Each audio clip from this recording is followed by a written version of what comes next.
Je suis Tien-Lenou Sonia Yacine, patience. Je suis la responsable de la Socofé. Socofé qui est la société coopérative FEIFE et qui est une structure qui fait la production, la commercialisation, la transformation de produits maraîchers.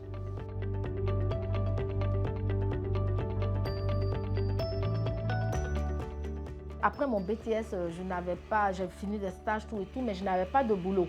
Et il y a ma mère qui a une plateforme où les camions venaient de partout pour décharger les produits vivriers. Et elle me dit comme ça que si je dois te prendre, je te prendrai comme déchargeuse de produits vivriers. Vraiment, c'était un coup dur. Mais quand même, je dis je vais essayer. Et c'est ainsi que je me suis rendu compte qu'il y avait beaucoup d'invendus de ces femmes-là. Et ces femmes venaient tout au plus pour 24 heures, 48 heures sur Abidjan et elles devaient retourner. Mais les produits allaient rester. Qui allait les prendre? Donc elles venaient vers moi, me demander pardon, il faut nous trouver des clients, tout et tout.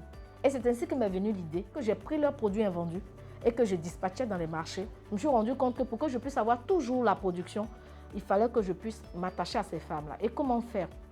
En créant tout simplement une société coopérative. Et Socofé existe depuis 2014 en tant que production et commercialisation de produits maraîchers et depuis 2018 dans la transformation de ces produits maraîchers-là. Notre ambition, en fait, c'est de transformer le maximum de produits et c'est surtout de donner une nouvelle, en fait, d'habituer les consommateurs locaux, c'est-à-dire les Ivoiriens, à consommer les produits transformés.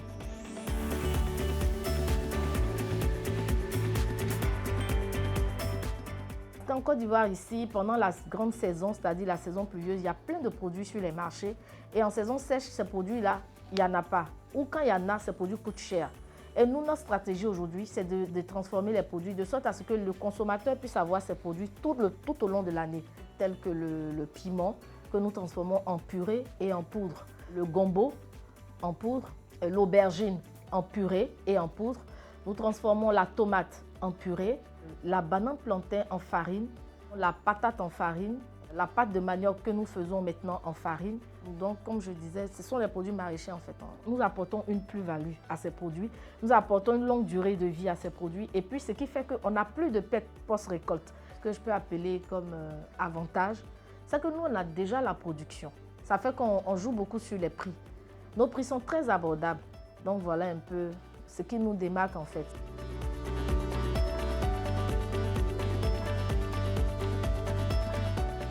Nous avons notre unité de transformation depuis 2021, cette année, grâce au prix Pierre Castel. On a le matériel qu'il faut pour broyer, pour, comment on appelle ça, pour pasteuriser tout et tout. On a le matériel. Mais tout le processus est pratiquement fait à la main, tout le reste. Sur le plan logistique, puisque l'unité de transformation est à 40 km d'Abidjan, à l'épée. On a un véhicule qui transporte ces produits-là. Quand on finit de les travailler, qui transporte ces produits-là sur Abidjan. Et c'est à Abidjan ici qu'on les étiquette et qu'on les vend.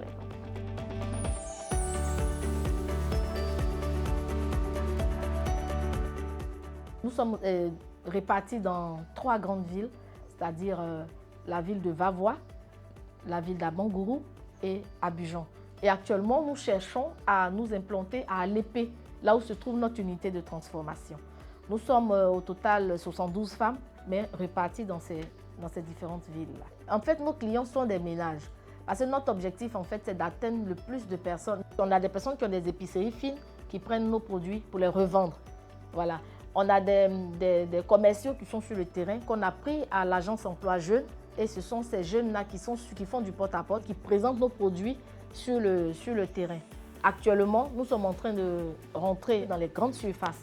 Voilà, comme on a une exposition actuellement à Carrefour où nous faisons connaître nos produits. On a aussi des hôtels parce qu'on a des petits formats de piments que nous faisons. On a aussi des professionnels de cuisine en fait qui demandent ces piments-là, ils disent que c'est plus facile pour eux. Voilà, donc les ménages, les professionnels de cuisine et même souvent les restaurants et les hôtels.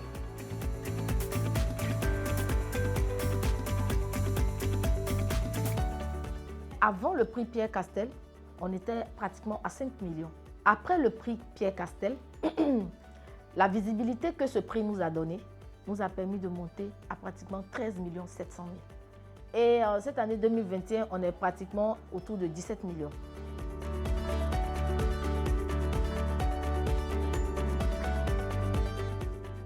Au départ, on transformait dans cet institut qui est l'IECD, qui se trouve à Nzianois, qui est pratiquement, c'est sur la route de Yamoussoukro. Ça nous imposait des coûts vraiment énormes. Et ensuite, on avait du mal à avoir des conditionnements. Les conditionnements sont des bocaux en verre. Et ces bocaux en verre ne se fabriquent pas ici en Côte d'Ivoire. Et pour faire venir ces bocaux, il fallait de l'argent, beaucoup d'argent, qu'on n'avait pas.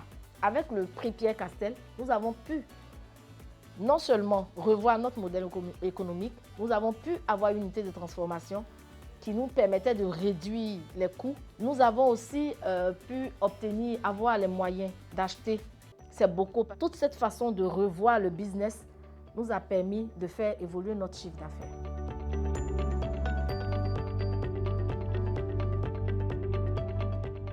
La notoriété. On a eu véritablement une notoriété après ces différents prix-là. Tout le monde a commencé en fait à s'intéresser à nous. Concernant la création d'emplois, aujourd'hui on a 4 personnes qui sont déclarées à la CNPS, ce qu'on n'avait pas avant. Aujourd'hui, on a 12 personnes qui travaillent comme, je vais dire, des contractuels. Ces femmes qui viennent travailler quand on doit faire la production. Ces 12 femmes-là, déjà, on a décidé de les garder. Les jeunes que nous avons pris comme commerciaux au niveau de l'emploi, l'agence emploi jeunes, ces jeunes-là, ce sont des stages de 6 mois renouvelables. Il y a 2 déjà qu'on a gardés. Donc, au niveau de la création d'emplois, il n'y a pas de problème.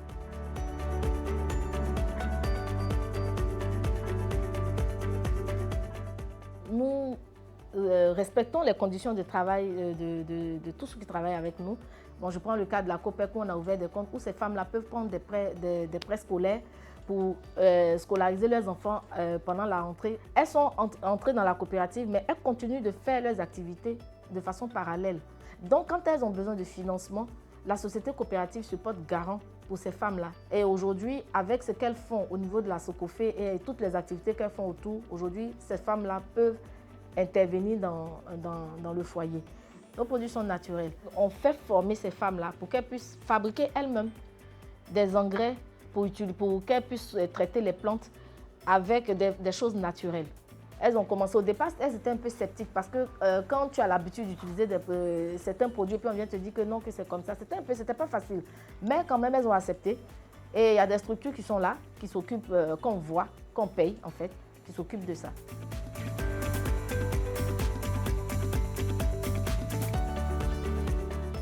Il y a d'abord les productrices. Parce que sans elles, on ne peut pas transformer quoi que ce soit. Et non seulement on ne peut pas transformer et on ne peut pas vendre de produits maraîchers. Nous sommes accompagnés dans la transformation de nos produits par l'IECD, qui est l'Institut européen de coopération et de développement, qui nous a formés déjà à la transformation de produits. Quand on a un nouveau produit qu'on doit sortir, ils sont informés. On va faire les tests ensemble. Et on essaie pour voir. Ils s'assurent que c'est bon, ils s'assurent que ça peut sortir tout et tout avant que ça ne sorte.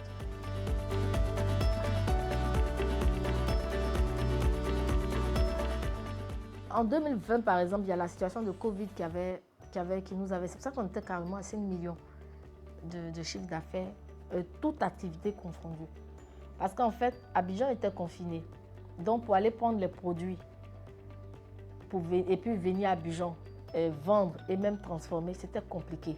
Au niveau de la politique, ça peut aussi être un frein aussi pour nous. Quand il y a des remous ici en Côte d'Ivoire, c'est compliqué parce que personne ne sort.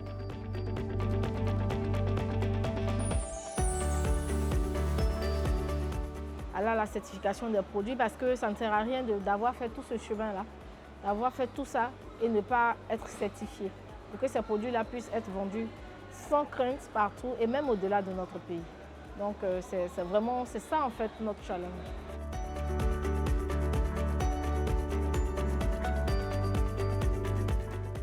J'ai été confrontée au fait qu'il y a des lois qui régissent toute entreprise et qu'il fallait respecter cela. Ça a été vraiment, ça a été difficile pour moi parce que là, je me suis rendu compte qu'il n'y avait plus à s'amuser. Il fallait prendre ce qu'on faisait au sérieux parce que si tu dois payer des impôts, tu dois payer tes salariés. Ce n'est pas une affaire de non, je te donne 10 000 francs et puis après je te donne. Non, tu dois payer tes salariés.